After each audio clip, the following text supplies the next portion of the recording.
Now, I'm not gonna lie, day one of free agency was not it. I was so prepared to make a video on day one on Friday. I was so prepared, nothing happened. The only thing that happened was KD.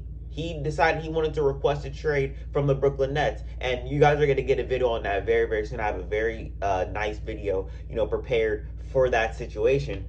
But we're not going to be talking about that right now. We want to talk about Rudy Gobert going to the Minnesota Timberwolves. And I'm not going to lie, I really do not know how I feel about this. I like what Minnesota's got going on. But the haul that they gave to Utah just scares me a little bit. My first initial reaction with this trade, I was like, holy shit, Cat and Rudy Gobert, that's about to be absolutely perfect because Cat can bring things on the offensive side on the front court, and then Rudy Gobert, one of the best defensive centers in the NBA right now, can provide that rim protection that Minnesota has been desperately needing. But I was like, okay, so I think D'Lo's gonna be gone.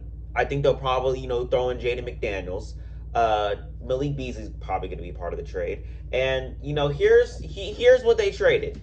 It says the Timberwolves are sending Malik Beasley, Patrick Beverley, Walker Kessler. I think Walker Kessler is 7 foot. I don't really know much about him, but I think he's like 7 foot and kind of with the same. Oh, brother, this guy stinks! It says that they're trading Jared Vanderbilt and multiple first-round picks for Rudy Gobert.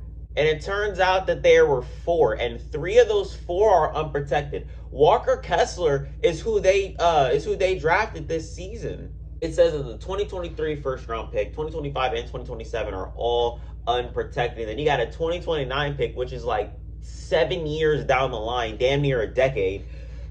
That's top 5 protected, which we don't even know what the fuck that NBA is even going to look like. We don't even know if like these middle schoolers who are hooping right now about to be, hooping in the NBA. You know what I'm saying?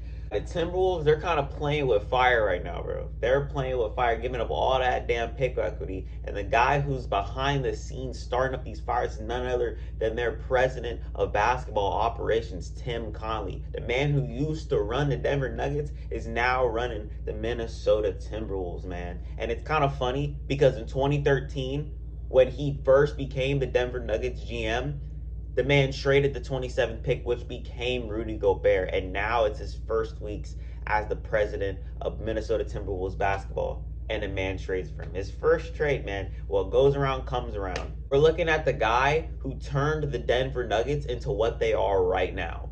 The guy who drafted Nikola Jokic, the guy who drafted Jamal Murray, the guy who drafted Michael Porter Jr., their core. He's now run the Minnesota Timberwolves, and his first move that he makes is to get a superstar, a bona fide Hall of Famer. Whether people like it or not, whether people like Rudy Gobert or not, he is a Hall of Famer.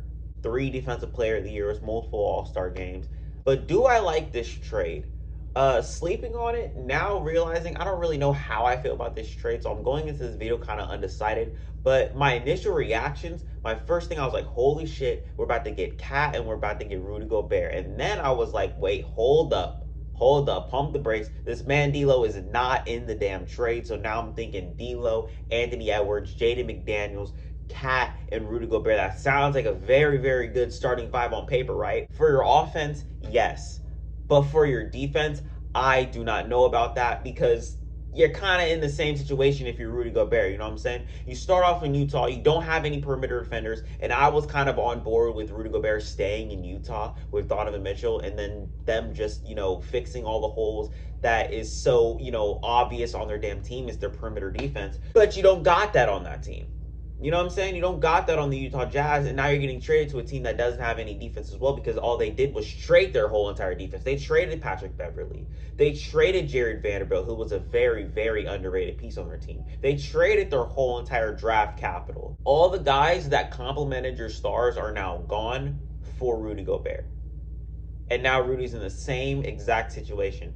Free agency isn't over yet, so I do expect the Minnesota Timberwolves to make more moves. But I don't know how many more moves they're going to make because their front court is so damn expensive. Damn near $100 million between the both of them. That's kind of crazy, you know what I'm saying? Do I like this for the Utah Jazz? I mean, I don't really know what's going to happen with Donovan Mitchell. They're trying to say that they don't want to trade Donovan Mitchell. Donovan Mitchell is probably on his way to requesting a trade because the team that he has right now is just not it. You know what I'm saying? He has Patrick Beverley, fucking Jared Vanderbilt's probably going to run center as of right now. I don't really know who their center is. Maybe it's Walker Kessler. I don't even know if it's him. Maybe it's just him because he's 7 foot. But what you got back in return is probably not going to keep Donovan Mitchell. I don't think he's going to be one of a part of rebuild.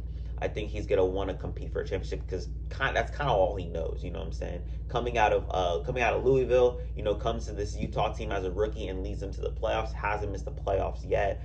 So Donovan Mitchell's a winner. He's gonna want to win. So he wants to go somewhere where he's gonna win and not to rebuild. You know what I'm saying? There's one thing that I've been wanting to talk about on this channel, which I have addressed on my Twitter, and I don't know if I've talked about it in previous videos, but I can finally talk about it now, and I can talk about it in a lengthy video. Rudy Gobert is one of those talents that you can't let slip away. I think the Utah Jazz are going to really, really regret this because he has been carrying their defense throughout the past, 5 seasons, man. The way that he does it in the regular season is unmatched. I don't know about the playoffs. The thing is, in the playoffs, he gets exposed. But I don't think it's him. I think it's the guys around him. You need to play collective team defense. He can't just be a rim protector. He's going to need his guys to step up on defense. I mean, that's basically all it was. The guy needed perimeter defense. He can't have Royce O'Neal as his second best perimeter defender on his team. That's not going to cut it. I know Mike Conley's on his team. He's an average defender. Donovan Mitchell doesn't play a lick of defense. Bogdanovich can't play D. He's a minus defender, if you ask me. Jordan Clarkson doesn't bring really any defense. And nobody on his team brought defense besides maybe Royce O'Neal, who was a plus defender and not even one of the best perimeter defenders in the league. Not even top 5, not even top 10, maybe not even top 15. But I have always stated that if you gave this man, Rudy Gobert, at least 3 perimeter defenders on his team, he will take that team to the championship. Because I am a firm believer of defense wins championships. That is the recipe that you're going to need to win championships. Not to be a homer, my Boston Celtics, we prided ourselves on defense and look where it got us. You know what I'm saying? We're going to talk about them later. But I genuinely think if you give this man, Rudy Gobert, at least 3 good perimeter defenders on his team in his starting lineup, he's going to propel you to heights that you never even thought that you'd be at. You know what I'm saying? And I hope that's where the Minnesota Timberwolves go because they're going to need to do something. And I genuinely don't think that giving up 5 first-round picks, 3 unprotected, is just not worth it if you're not going to pair Rudy Gobert with good defenders because your starting 5, they ain't got it. You know what I'm saying? They ain't got it. As for the Utah Jazz, congratulations, you're about to tank. I was thinking about making the Rudy Gobert trade and, all the Boston Celtics news that went on yesterday. I was thinking about making that separate video, but I think I'm going to tie them together. So I'm here to talk about the Boston Celtics today. I'm very, very happy with what Brad Stevens has done. He did this last year. He did not make any moves the first night of free agency. The man was sleeping like a damn baby, getting the best sleep of his damn life. The bro froze. And then he wakes up and then he feels energized and he starts, I'm going to start making some moves, you know what I'm saying? And he did that. He went out and he got Malcolm Brogdon. I want to talk about Malcolm Brogdon before I get to Danilo Gallinari. I like this Malcolm Brogdon trade a lot. I did not think that I was going to like that. I was like, we don't really need, a playmaker. But the things that we gave up to get Malcolm Brogdon just made me the happiest man on earth. We traded Daniel Tice, see you later, Daniel Tice. It was nice having you for that second half of the season. It was nice knowing you, but you're going to Indiana. So are you, Aaron Naismith. I really like Aaron Naismith, and I like the pickup for the Indiana Pacers for him because, they took a shot in the dark and they're like, you know what, we like what Aaron Naismith can bring. Hopefully he gets way more minutes than he did in Boston, and, he needs, some time. He can't just be playing, sporadic minutes. You know what I'm saying? He needs actual competent minutes that he knows he's getting, and he's going to give you very good basketball, and I think he's going to do that in Indiana. We gave up Nick Stauskas, Jawan Morgan, Malik Fitz. I'm going to really be sad about Malik Fitz. We basically gave up a fucking bag of chips for this man, Malcolm Brogdon, man, and I love it. We also gave up our first-round pick for next year. We don't need that shit. Brad Stevens ain't shy about that. He ain't shy about giving away first-round picks, but we got Malcolm Brogdon. The Celtics see this man as a 6th man. So do I. I think we stay with our starting 5. We stick with the double big lineup. It was working before. It can work next season. with Marcus Smart, Jaylen Brown, Jason Tatum, Al Horford, Rob Williams. I like that. Have Malcolm Brogdon come off the bench as that sixth man. I like it. Derek White. I love our backcourt. I love our backcourt and what they can do. All guys who can work off the ball. All guys, who can make the hell out of the ball. Guys who can shoot. Maybe Marcus Smart, kind of not. But most importantly, they all play defense.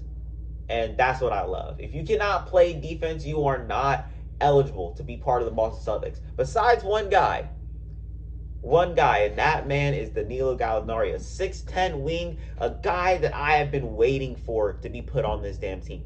I was asking for Kyle Kuzma, and I'm not gonna lie, I still take Kyle Kuzma over Gallinari, but we need shooting, and this man has been like a 40% three-point shooter his damn near his whole entire career. The bro being 6'10 brings height on our bench, exactly what I was asking for. I said right after in my Boston Celtics, what's next for them? They need to get a wing like Gallinari or like a Kyle Kuzma type who can stretch the floor, and that's exactly what we got right here in Gallinari. I love it. The man cannot play defense to save his goddamn life, but the things that we needed on our bench and in our lineup as a whole was shooting, and he fits that mold. And I'm pretty sure having 4 other defenders surrounded by you who can play very, very good defense will, shield that just a little bit. You feel me? Hopefully they don't be attacking my nigga on defense or on offense, because that gonna hurt me. We're kind of deep, you feel me? We can run double big lineups. We can go small if we want to. If we want to bring in Derek White to run with our starting lineup, we can. If we want to bench Al Horford, we can. If we need to bench Rob, we can. To bring in Al Horford, we have so many options. And sometimes when you have all these options, it kind of backfires on you. But I have so much trust in Ime Udoka with this damn team for what he did in his rookie season this year. I have so much faith and so much trust in this team that I genuinely do feel like we can, propel ourselves to go to the NBA Finals again. What Malcolm Brogdon brought in Milwaukee is what I want to see in Boston. I need it. The man was 50, 40, 90 in Milwaukee. The man was doing it all. He was one of the best shooters in the whole entire league, playmaking the hell out of the ball. I need all of that in Boston, man. I need that. I need that. If I haven't said it before and I haven't said it enough, I need that, man.